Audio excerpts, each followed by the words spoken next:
केजरीवाल की गलत गिरफ्तारी को लेकर इंडिया अलायंस की ओर से जिलाधिकारी को आवेदन पत्र भेजा गया। इंडिया अलायंस ने दाहोद जिला कलेक्टर को एक याचिका सौंपी है जिसमें कहा गया है कि दिल्ली के मुख्यमंत्री और आम आदमी पार्टी के राष्ट्रीय संयोजक अरविंद केजरीवाल ईमानदारी से काम कर रहे हैं। जिस तरह से एक के बाद एक राज्यों में आम आदमी पार्टी की सरकार बन रही है, बिजली, पानी, अच्छे स्वास्थ्य, अच्छी शिक्षा की नीतियों से जनता प्रेरित है, जिससे भारत की केंद्र सरकार ईर्ष्या करती है। मोदी सरकार ईडी के माध्यम से राष्ट्रीय नेताओं को पकड़ रही है। जिस तरह से कल अरविंद केजरीवाल को ईडी ने गिरफ्तार किया वह असंवैधानिक है, जो लोकतंत्र की हत्या के समान है। इंडिया अलायंस दाहोद इसकी कड़ी निंदा करता है और तुरंत अरविंद केजरीवाल को रिहा करे, अन्यथा इंडिया गठबंधन दाहोद ने गांधी जी के मार्ग पर आंदोलन करने की धमकी भी दी है।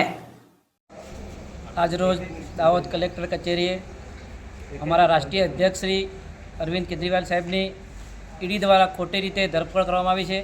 એના અનુસંધાને અમે આવેદનપત્ર આપવામાં આવ્યા છે અને આ બેરી મૂંગી ભાજપની સરકારને ઘેર ભેગા કરવા માટે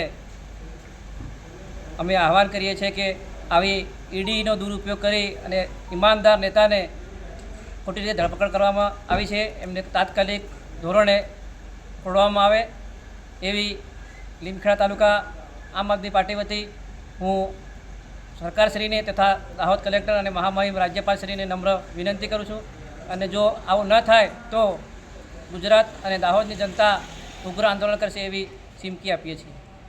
આજ રોજ ગુજરાતના દાહોદ જિલ્લાના કલેક્ટર કચેરીએ આમ આદમી પાર્ટી તથા કોંગ્રેસ તેમજ તમામ જનતા દ્વારા આજે કલેક્ટર સાહેબને અમે આવેદનપત્ર આપીએ છીએ કે ગઈ રાત્રિએ અમારા દિલ્હીના મુખ્યમંત્રી તેમજ આમ આદમી પાર્ટીના સંયોજક એવા કેજરીવાલ સાહેબને ઈડી દ્વારા ખોટી રીતે ધરપકડ કરી અને એમને હેરાન પરેશાન કરવામાં આવે છે। તો આ ભાજપની તાનાશાહી સરકારને અમારી એક વિનંતી છે અને એમને ખુલ્લી ચેલેન્જ પણ છે કે તમે આ ઈમાનદાર પાર્ટીને કેટલી વાર દબાવી શકશો।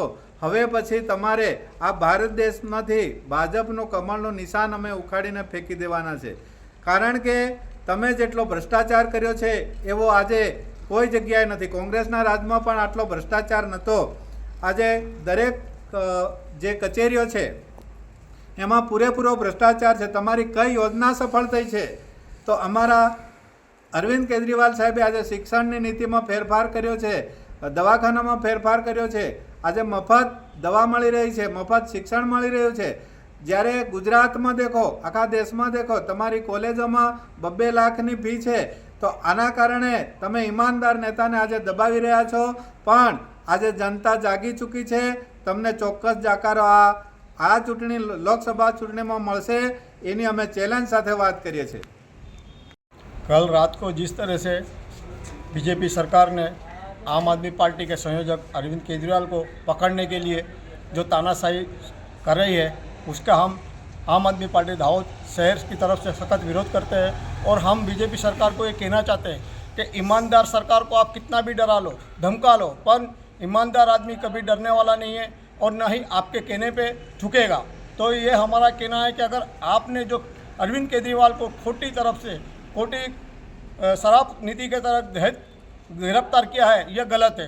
ईडी का उपयोग करना, सीबीआई का उपयोग करना, यह बीजेपी की एक रणनीति है। जब भी चुनाव आता है तब वो इसी तरह आम आदमी पार्टी के अधिकारियों या आम आदमी पार्टी के जो नेता हैं गण को तकलीफ देके और वो ईडी का दुरुपयोग करके उनको डरा के धमका के किसी भी तरह वो अपने आप पे लेना चाहती है। अगर नहीं आते हैं तो फिर इस तरह से हैरान करती है। उनको हम साफ चेतावनी देना चाहते हैं कि आप कुछ भी कर लो, पर आम आदमी का एक एक कार्यकर्ता निष्ठा और ईमानदारी के साथ आम आदमी पार्टी के साथ जुड़ा है।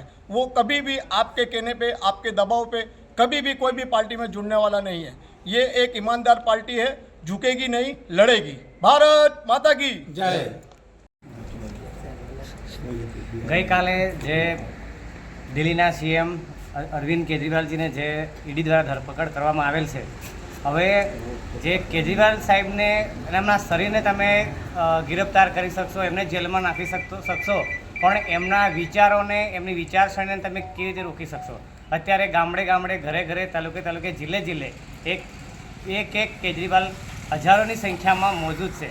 तो सेनापति वगैरह તો તમે કેવી રીતે ઇલેક્શનમાં ભાગ ભજવશો કે રણનીતિ તૈયાર કરશો એ વાત તદ્દન ખોટી છે. અમે ઘરે ઘરે ગામડે ગામડે દરેક જગ્યાએ અમે પોતે પણ કેજરીવાલ છીએ અને અમે જે બીજેપીની તાનાશાહી સરકાર છે એની સામે લડવાના છીએ અને જીતવાના પણ છીએ.